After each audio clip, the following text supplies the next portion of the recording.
ಆತ್ಮೀಯ H16 news ಅರ್ಥಾತ್ ಹೇ ಸೀತಾರಾಮ್ಗೆ ಸ್ವಾಗತ. ನಾನು ನಿಮ್ಮವ MIS ಮಲ್ಲಪ್ಪಾಜಿ ಅವರು. ಈಗಾಗಲೇ ನಾವು ಈ ಘಟನೆ ನಡೆದಾಗ ಅಂದರೆ ಬಾಣಂತಿಯರ ಸಾವು ಕೇವಲ 9 ತಿಂಗಳಲ್ಲಿ 464 ಜನ ಬಾಣಂತಿಯರು ತೀರ್ಕೊಂಡಿದ್ದಾರೆ ಬಗ್ಗೆ ಇಂದು ನಾವು ಈ ಘಟನೆ ಸಂಭವಿಸಿದಾಗ ವರದಿನೂ ಮಾಡಿದ್ದೀವಿ, ಚರ್ಚೆ ಮಾಡಿದ್ದೀವಿ. ಈಗ ಅದ್ರ ವರದಿ ಬಂದದ ಏನಾಯಿತು ಅಂತೇಳಿ ನಮ್ಮ ದಿನೇಶ್ ಗುಂಡ್ರಾಯರು ಅದನ್ನು ವರದಿಗೆ ಸಲ್ಲಿಸಿದ್ರು. ಯಾವ ಕಾರಣ ಈ ಘಟನೆ ಆಗೋದು ಕಾರಣ ಏನಪ್ಪ, ಕೇವಲ 9 ತಿಂಗಳಲ್ಲಿ 465 ಜನ ಹೆಣ್ಮಕ್ಳು ಹೆಂಗೆ ತಿಳ್ಕೊಂಡ್ರು ಅಂತೆಲ್ಲ. ಯಾಕೆ ಅಷ್ಟು ಅಸ್ವಸ್ಥದನ ನಮ್ಮ ಸರ್ಕಾರಿ ದವಾಖಾನೆಗಳಲ್ಲೇ ಮತ್ತು ಪ್ರೈವೇಟ್ದಲ್ಲಿಯೂ ಸಹಿತ ಅಷ್ಟು ಅಸ್ವಸ್ಥದನ. ಇದು ಕಾರಣ ಏನಪ್ಪ, ಯಾರು ಕಾರಣ ಆಗಿರ್ಬೋದು? ಸಿಜರಿನ್ ಆಗಿರ್ಬೋದಾ, ಸಹಸವಾಗಿರ್ಬೋದಾ, ಲಿಂಗ ಲ್ಯಾಕ್ಟೇಜ್ ಅನ್ನೋಂಥದ್ದಾಗಿರ್ಬೋದಾ, ಯಾವುದಾಗಿರ್ಬೋದು ಇದು ಕಾರಣ ಅನ್ನೋದ್ರ ಬಗ್ಗೆ ತನಿಖೆಗೆ ಒಳಪಡಿಸಿದರು. ವಿಶೇಷವಾಗಿ ಬೆಂಗಳೂರಿನ ವಾಣಿ ವಿಲಾಸ್ ಆಸ್ಪತ್ರೆ ಮೆಡಿಕಲ್ ಸೂಪರಿಂಟೆಂಡೆಂಟ್ ಡಾಕ್ಟರ್ ಸವಿತಾ ನೇತೃತ್ವದ ಸಮಿತಿ ರಚಿಸಲಾಗಿದೆ. ಡಾಕ್ಟರ್ ಸವಿತಾ ಅವರು ಇದನ್ನು ರಚನೆ ಮಾಡಿ ತಮ್ಮ ವರದಿಯನ್ನು ಸಲ್ಲಿಸಿದ್ದಾರೆ. ಆ ವರದಿ ಪ್ರಕಾರ ಈಗ ನಮ್ಮ ಮಧ್ಯಂತರ ವರದಿ ಅದ, ಇನ್ನೂ ಪೂರ್ಣ ಪ್ರಮಾಣದಲ್ಲಿ ಬಂದಿಲ್ಲ. ಅಟ್ಲೀಸ್ಟ್ ಈ ವರದಿಯಲ್ಲಿ ಅವರು ಯಾವ ಕಾರಣಕ್ಕಾಗಿ ತಿಳ್ಕೊಂಡ್ರು, ಏನಾಯಿತು ಎಂತು ಅನ್ನೋದ್ರ ಬಗ್ಗೆ ಸ್ವಲ್ಪ ಬೆಳಕು ಚೆಲ್ಲೋ ಪ್ರಯತ್ನ ಮಾಡಿದ್ರು ಆ ವರದಿಯಲ್ಲಿ. ಅದ್ರ ಬಗ್ಗೆ ಒಂದೆರಡು ಮಾತು ನಿಮ್ಮೊಂದಿಗೆ. ಯಾಕಪ್ಪ ಅಂತಂದ್ರೆ ವಿಶೇಷವಾಗಿ ಯಾರದೇ ಸಾವಾಗಲಿ, ಸಾವು ಭಾಳ ನೋವಿಂದು ಮತ್ತು ಅದೊಂದು ಏನಪ್ಪ ಅಂದರೆ ಮರೆಯಲಾರದ ಘಟನೆ. ಯಾವುದೇ ಜೀವನದಲ್ಲಿ ಹುಟ್ಟು ಮತ್ತು ಸಾವು ಇವೆರಡೂ ಜೀವನದ ಅವಿಭಾಜ್ಯ ಹಂಗಿದ್ದರೂ ಸಹ ಬಿಟ್ಟು ಹೋದಾಗ ಭಾಳಷ್ಟು ದುಃಖಗಳಾಗ್ತವೆ. ಅದರಲ್ಲೂ ಮಗುವಿನ ಜೊತೆ ತಿಳ್ಕೊಳ್ಳೋಂಥ ಹೆಣ್ಣುಮಕ್ಕಳ ಬಗ್ಗೆ ನಾವು ಎಷ್ಟು ಮರಿಗಿದ್ರು, ಎಷ್ಟು ಚಿಂತನೆ ಮಾಡಿದ್ರು ಕಡಿಮೆ. ಇದು ಆಗಬಾರ್ದು ಅಂತಂದ್ರೆ ನಮ್ಮ ಆಸ್ಪತ್ರೆಗಳು, ಅದರಲ್ಲೂ ಸರ್ಕಾರಿ ಆಸ್ಪತ್ರೆಗಳು ವೆಲ್ ಎಕ್ವಿಪ್ಡ್ ಅಥವಾ ವೆಲ್ ಎಸ್ಟಾಬ್ಲಿಷ್ಡ್ ಅಥವಾ ಬಹಳ ಸೈಂಟಿಫಿಕ್ ಆಗಿ ನಾವು ನಡೆಸ್ಕೊಂಡು ಹೋಗ್ಬೇಕಾಗ್ಯದ. ಅದು ಸರ್ಕಾರ ಭಾಳ ಕಾಳಜಿ ತೊಗೊಳ್ಬೇಕಾಗ್ಯದ. ಯಾಕಂದರೆ ಸರ್ಕಾರಿ ಆಸ್ಪತ್ರೆಗಳಲ್ಲಿ ಹೋಗೋರು ಯಾರಪ್ಪ ಅಂದ್ರೆ ಬಡವರು, ಹೊಟ್ಟೆ ಹಸದಂಥ ಜನ, ಉದ್ಯೋಗ ಇಲ್ಲದಂಥ ಜನ, ಅವ್ರ ಹೆಂಡರು ಅವ್ರ ಮಕ್ಕಳು ಹೋಗ್ತಾ ಇರ್ತಾರಲ್ಲ, ಅದು ಬಹಳ ಮಹತ್ವದ. ಅದಕ್ಕೆ ನಮ್ಮ ಗುಂಡರಾಯರಾಗಿರ್ಬೋದು, ಸಿದ್ದರಾಮಯ್ಯರಾಗಿರ್ಬೋದು ಮತ್ತು ಎಷ್ಟು ಕಾಳಜಿ ವಹಿಸ್ಬೇಕಾಗಿತ್ತು. ಯಾಕಂದ್ರೆ ವಹಿಸಿದ್ರೆ ಇಷ್ಟು ಜನ ಸಾಯ್ತಾ ಇರಲಿಲ್ಲ ಅಂತೇಳಿ. ಆದರೆ ರೆಗ್ಯುಲರಾಗಿ ಕಳೆದ 5-6 ವರ್ಷದಿಂದ ನೋಡ್ತಾ ಬಂದಾಗ ಈಗ ಸಾವು ಆಗ್ತಾನೆ ಇದ್ರೆ ಇದು ಬಳ್ಳಾರಿದು ಒಂದಲ್ಲ ಮತ್ತೊಂದಲ್ಲ ಎಲ್ಲ ಕಡೆಯಿಂದ ಸಾವುಗಳು ಆಗ್ತಾಯಿದ್ದಾವೆ. ಯಾಕೆ ಆಗ್ತದಪ್ಪ ಇದಕ್ಕಂದ್ರೆ ಅಶಿಸ್ತು, ವೈದ್ಯರ ನಿರ್ಲಕ್ಷ್ಯ, ಅದ್ರ ಜೊತೆಗೆ ವೈದ್ಯರು ಕಡಿಮೆ ಇರುವಂಥದ್ದು. ಸರ್ಕಾರಿ ದವಾಖಾನೆಗಳಲ್ಲಿ ಅವ್ರು ಸಪ್ರೇಟಾಗಿ ಮತ್ತು ವೈದ್ಯರು ದವಾಖಾನೆಗಳು ಹಾಕೊಂಡು ಕೊಡ್ತಂಥ ಖಾಸಗಿಯಾಗಿ. ಇವೆಲ್ಲ ಕಾರಣಗಳಾಗಿ ಸರ್ಕಾರಿ ದವಾಖಾನೆಗಳಲ್ಲಿ ಹೆಚ್ಚು ಸಾವುಗಳು ಆಗ್ತಾಯಿದ್ದಾವೆ ಅನ್ನೋದು ಸ್ಪಷ್ಟ ಆಗ್ತಾಯಿದೆ.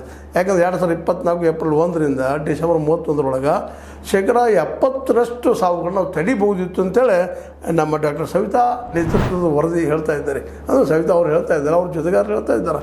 ನಾವು 70% ಅಂದ್ರೆ 464 70 ಎಷ್ಟು ಆದ್ರಿ, ಎಷ್ಟು ಜನರನ್ನು ಉಳಿಸ್ಬೋದಾಯ್ತು, ಹೆಣ್ಮಕ್ಳು ಉಳಿಸ್ಕೋಬೇಕಾಗಿತ್ತು. ಅದಕ್ಕೆ ಕಾರಣ ಅಂದ್ರೆ ಏನು ಕಾರಣಗಳು ಹುಡುಕಲ್ಲಿ ಪ್ರಯತ್ನ ಮಾಡ್ತಾಯಿದ್ದಾರೆ.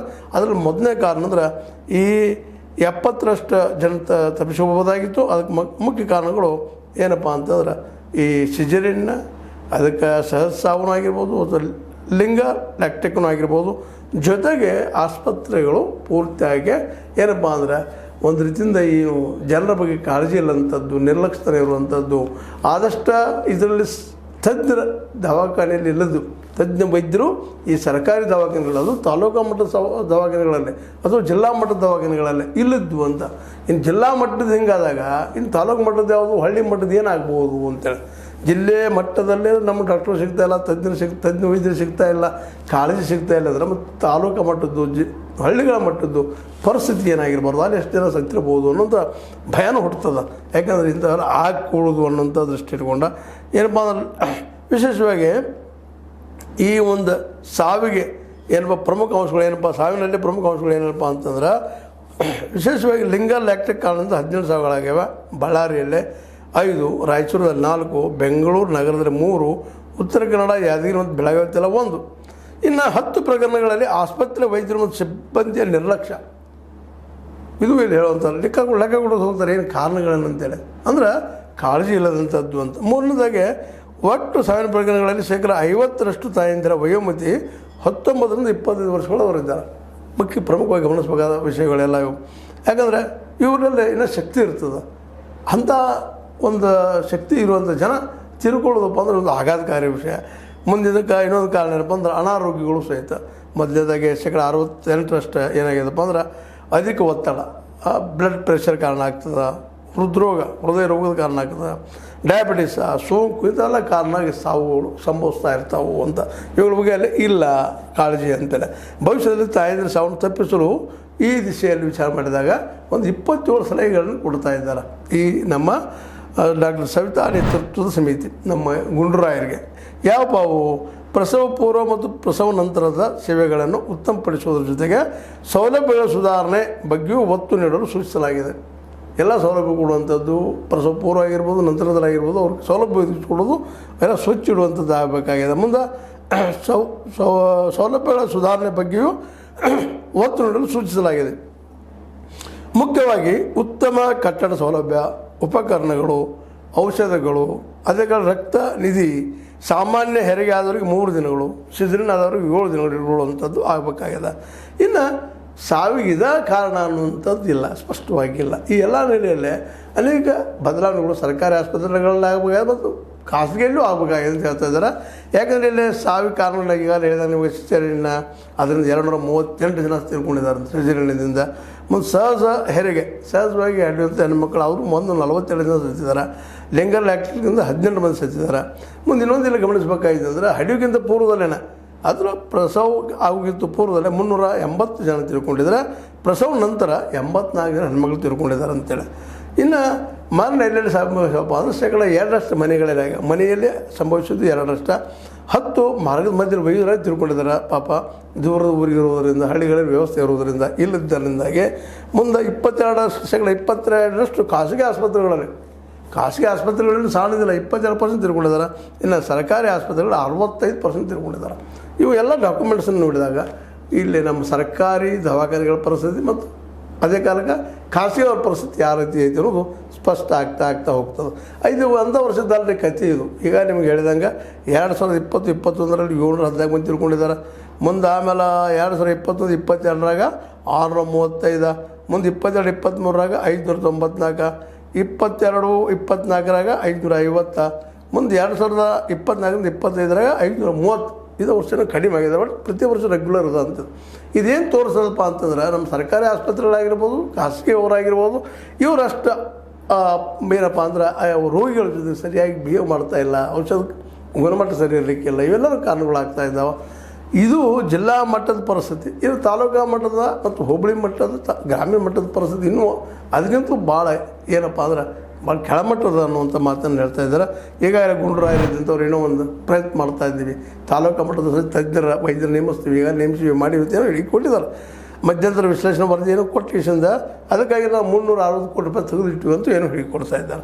ಇಷ್ಟು ದೊಡ್ಡ ರಾಜ್ಯಕ್ಕೆ ಅದರಲ್ಲೂ ಆರೋಗ್ಯ ಸಲುವಾಗಿ, ಮಹಿಳೆಯರ ಸಲುವಾಗಿ ಅಥವಾ ಆರೋಗ್ಯ ಸಲುವಾಗಿ 360 ಕೋಟಿ ರೂಪಾಯಿ ಸಾಕಾಗ್ತದನಾ ಅಂತೇಳಿ ಇದು ಒಂದು ಪ್ರಶ್ನೆ ಮಾಡುವಂಥದ್ದು. ಈಗ ನಾನು ನಿಮ್ಗೆ ಹಿಂದಿನ ಅನೇಕ ಸಂಚಿಕೆಗಳಲ್ಲಿ ಸಹಿತ ಮಾತಾಡಿದ್ದದ ಆರೋಗ್ಯಕ್ಕೆ ನಮ್ಮಲ್ಲಿ ಬೆಲೆನೇ ಇಲ್ಲಪ್ಪ ಅನ್ನುವಂಥದ್ದು. ಕೇಂದ್ರ ಸರ್ಕಾರ ಇರಲಿ ರಾಜ್ಯ ಸರ್ಕಾರ ಇರಲಿ 2% ದುಡ್ಡು ಕೊಟ್ಟರೆ ಮುಗಿದೋತು ನಮ್ಮದು ಅಂತೇಳಿ. ಆ್ಯಕ್ಚುಲಿ ನಮ್ಮ ಆರೋಗ್ಯ ಮತ್ತು ಶಿಕ್ಷಣ ಭಾಳ ಮಹತ್ವದ್ದು. ಅವು ಎರಡೂ ನಮ್ಮ ನಾಗರಿಕತೆಯ ಸಂಕೇತಗಳು ರೀ. ಆರೋಗ್ಯದಂಥ ಶರೀರ ಒಬ್ಬ ನಾಗರಿಕ ಮನುಷ್ಯನಲ್ಲಿ ಮಾತ್ರ ಸಾಧ್ಯ ಇರ್ತದೆ. ಜೊತೆಗೆ ಶಿಕ್ಷಣ ಇದ್ರಪ್ಪ ಇನ್ನೂ ಹೆಚ್ಚಿಂದ ಆಗ್ತದೆ. ಅವು ಎರಡರ ಕೊರತೆ ನಮ್ಮಲ್ಲೆಲ್ಲ ಇದು ನಮಗೆ ತೋರಿಸ್ತಾ ಇದೆ ಈ ಒಂದು ರೆಕಾರ್ಡು. ಒಟ್ಟಾರೆಯಾಗಿ ನಮ್ಮ ಸರ್ಕಾರಿ ದವಾಖಾನೆಗಳು ಇನ್ನೂ ಇಂಪ್ರೂವ್ ಭಾಳ ಆಗಬೇಕಾಗ್ಯದ. ಈ ದಿಶೆಯಲ್ಲಿ ನಮ್ಮ ಸಿದ್ದರಾಮಯ್ಯನವರು ಇನ್ನಷ್ಟು ಕಾಳಜಿ ವಹಿಸಬೇಕಾಗ್ಯದ. ವರದಿಯೇನೋ ಬಂದದ, ಡಾಕ್ಟರ್ ಸವಿತಾ ಅವ್ರು ಕೊಟ್ಟಿದ್ದಾರೆ. ಆ ವರದಿ ನೋಡಿದಾಗ ಯಾರ್ಯಾರು ಗಾಬರಿನೂ ಆಗ್ತದೆ.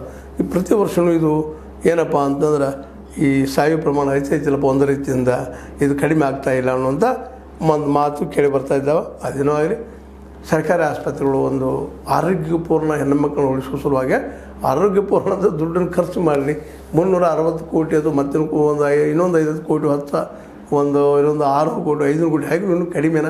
ಯಾಕಂದ್ರೆ ನಾವು ಇರೋದ್ರೆ ಈಗಾಗಲೇ ಗೊತ್ತಿದ್ದಂಗೆ ನಿಮಗೂ ನಮಗೆ ಗೊತ್ತಿದ್ದಂಗೆ ನಾವು 7 ಕೋಟಿ ಸಮೀಪ ಇದ್ದೀವಿ ಜನಸಂಖ್ಯೆ. ಅದರ ಅರ್ಧ ಜನಸಂಖ್ಯೆ ನಮ್ಮ ಹೆಣ್ಮಕ್ಳಿದ್ದಾರೆ.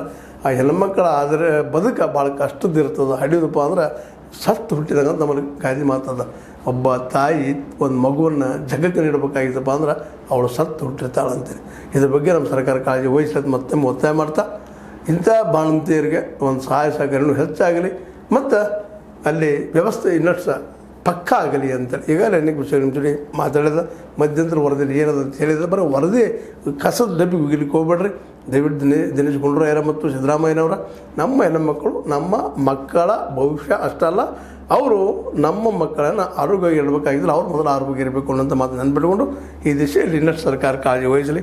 ಈಗಾಗಲೇ ವರದಿ ಕೊಟ್ಟದ, ಆ ವರದಿ ಪ್ರಕಾರ ಅನುಷ್ಠಾನಗೊಳಿಸಲಿ ಅಂತ ಹೇಳ್ತಾ ನನಗೆ ಅನಿಸಿದ ಕೆಲವು ಮಾತುಗಳನ್ನು ವರದಿ ನೇರಗಟ್ಟೆಯಲ್ಲಿ ಮಾತಾಡಿದ್ದೀನಿ. ಇದು ಸರಿಯೋ ತಪ್ಪು ನೀವು ವಿಶ್ಲೇಷಣೆ ಮಾಡಿರಿ. ಸರಿ ಅಂದರೆ ತಪ್ಪನ್ರಿ.